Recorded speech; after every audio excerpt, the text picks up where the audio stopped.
Hello YouTube and welcome to a very special video today. I am doing the missing Easter egg and interaction from Klunky's workshop. That's right, I'm finally doing it. It took a lot of time, but I have done all of his map, almost all of his map. I will of course not find everything because I don't know where everything is, but I tried my best to find most of the major stuff that I could find. And yeah, without further ado, let's jump right into the compilation. And our first map is what? This one? Huh? I missed something in this old map of his. Well, yes, actually.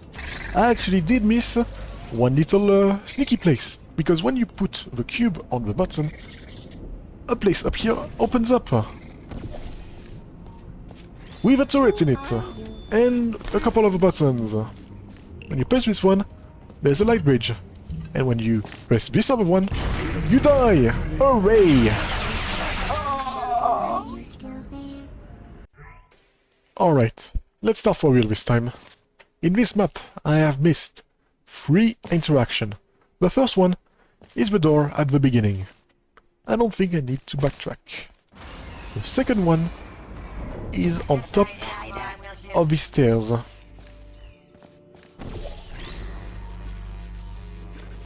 Right here. Thanks for reminding me where I am. And the last one is getting this guy with us when we do the fling. Whee! Unfortunately, the only thing you get for interacting with everything is this little sound. Other than that, there's nothing else that I found. Moving on to part 4, where there is 3 check and 1 little secret. The first one is this metal beam. This metal beam is holding up this whole room. The second one is up here, in the second room, where there is this little mug. Not me! Who farted? Ha ha ha! Funny! Here in the incinerator room is our third check, which is right here. This hard hat could come in handy for a long fall. When you get all 21 interaction, the same thing happened just like in part 2. As for the secret, if you no-clip and go down, you can see one of these companion cube. If you grab one of them, it says, "Have you been no-clipping?" Wow, that's a big sphere! And wow, I missed a lot of interaction in this one. Starting with this sign next to the ladder. I guess I'm not allowed to climb this ladder. And on top of this ladder, there's a turret poster. Who screwed up that turret? The one that fires backward. And another one next to a ladder. I think this ladder is contaminated. After doing the first big jump, next to the button, there is a chair right here. It says, "Who would want to sit here?" I wonder who. Anyway, after doing the second big jump, you need to stand at the edge of the catwalk to reach this sign. I'll make sure to be careful. Caution. Next, in this little cabin, there is a lot of stuff that I missed. Most of them is in the dark. For example, this mug right here. The fuel canister is empty. I've looked at the helmet already.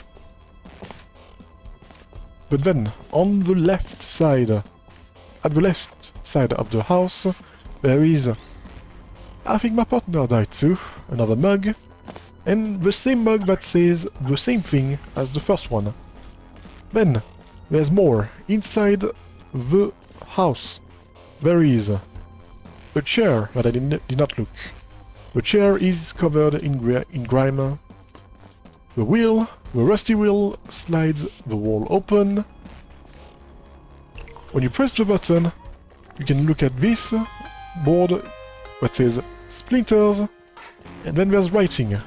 I think this room is going to be filled with molten glass. How cool. Ooh, molten glass. So spooky. Anyway, when you get to the exit door, there is actually an interactable. This rusty test chamber door barely works. That's a lot of molten glass. I should probably get out of here, yeah. Next, this room. When I looked around, I noticed this wooden plank. However, I didn't know what to do, so I left it alone. Until I played part 7, where I had to use the turrets. However, when you do that, you actually free a pallet. An infinite pallet, for that matter. You also get this explosive barrel. I probably shouldn't touch this explosive barrel. I'm doing it anyway. And there's also a closet dragon. It's a closet dragon. And now for more obvious items that I missed. For example, this frying pan. Do any of these turrets needs fried egg? Of course they do. This pot. This pot is far too rusty to cook with.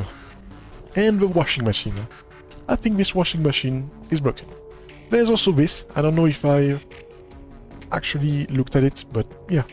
I see the old complex shut down. Does this metal plate look familiar? If it is, then you know what to do. Because if you have played part 7, you know that you can break the metal plate with the turret. And look at this! We have a Space Phase poster with a room from Space Phase, but more importantly, you get the Enjeruma logo! The legendary Enjeruma logo. And yeah, there's no interactable in this room. And once again, when you grab all of the objects, all of the interaction, you get the same jingle and nothing else, and just a big check mark. In part 7, I didn't find the other gnome piece. It was a bit hidden, I had to look a bit, but what you had to do was to toss the cube at the other side. This would appear. Oops, you are trapped yourself, and you have to press the button that overrides the door. But that's not all. Then you have to jump on the button, crouch, and go through this. And there it is. We have the other part of the gnome, with another Aperture Housing Complex logo. And yeah, there's nothing more. Last time that I played this, I looked at the computer and didn't know what this was from. I didn't get the reference. This was from Space Phase, the first map. The original, you could say. In this part you had to burn the... you had to get the laser catcher activated. Fusion time! Whoosh! Completed the gnome! And finally, you get to leave Aperture Complex with the gnome, with a gnome at sea achievement, or something like that. Look at him, so cute. Tack tack tack tack tack tack tack tack tack tack tack tack tack. Hey look, you can interact with the lamp. Also, hey you, why did it take you so long to find me? I've been sitting dormant in this facility for decades, damn it. if you leave the microwave before spamming it, there's more dialogue. Wait, don't go. You can't just leave me here. Can you please just put me out of my damn misery? Alright.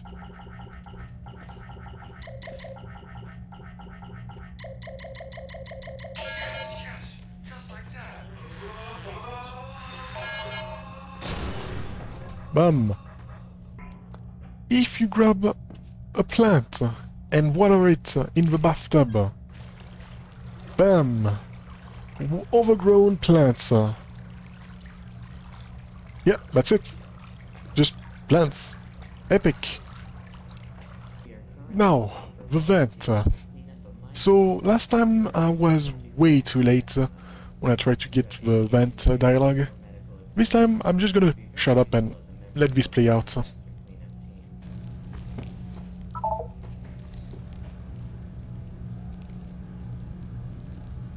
is going on down there? We even have this under control. I'm not going to calm down. Facility owner is practically freezing. And now a few drunk employees are causing power outages. So how do you expect me to respond? I have to keep my intercom and give everyone good news while several life-threatening disasters strike. 230 casualties are ready with gas retaining.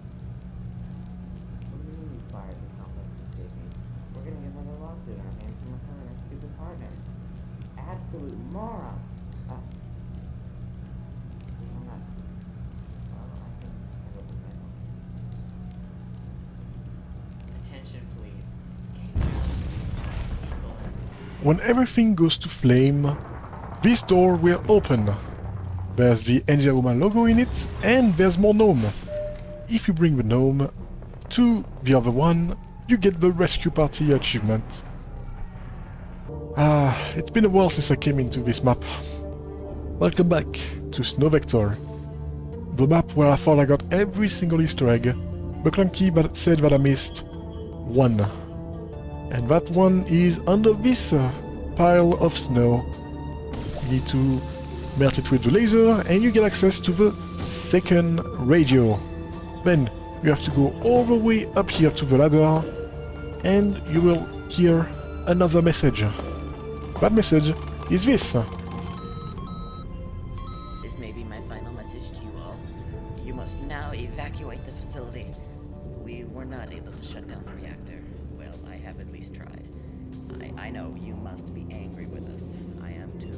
There have already been several casualties, and I think Josh is being sucked into the singularity as I speak. Oh, yeah. There he goes. I very highly doubt that survivor will... Oh, whoa, that's a lot of blood. Oh, wow, whoa. Wow. Anyways, like I said, evacuate now or you will most certainly die in a very gruesome way. Thank you for testing. Aperture Science. Also, when you complete the second radio, 3 more people will appear at the end screen, standing on the island. On a side note, you can actually skip this part. There's actually a hole right there. And finally, we get to see a fully decorated island, with both radios, the gnome, and the Enjeruma / Cheerios Easter egg. And now, the last map. The broom closet. Starting at the beginning. If you go to this window, you can actually see the Enjeruma logo. Yeah, you can just walk through this, and you can see it. But there is a bit more. There is a second beginning. A second beginning where you cannot go through the window. And if you try to no-clip, you get called out for it. And that's the last Easter egg. I'm doing this part because I'm a bit suspicious of one spot. When you go to the dead end, there is these 2 windows that you can actually go through. However, there is nothing in it. I grabbed the cube inside, there's nothing. There's just a little corner where you can hide. And yeah, nothing more. I tried to go in here multiple times because I thought maybe it would be based on luck, but no, nothing at all. And we have reached the end of the Klunky Easter egg. And yeah, that was a lot of work, a lot of clip, and most likely a lot of editing for me to do. I'm gonna put an image of all the clips that I have to do in the editor. Yeah, it's kind of a lot. I hope that you enjoyed it, Klunky, because, yeah, lots of love went into this. Also, this is not the end of the Klunky's workshop series, whatever you want to call it. But yeah, anyway, thanks for watching, anyone who is watching this, and also Klunky for making these maps. I had a lot of fun, and I'll see you all in the next video.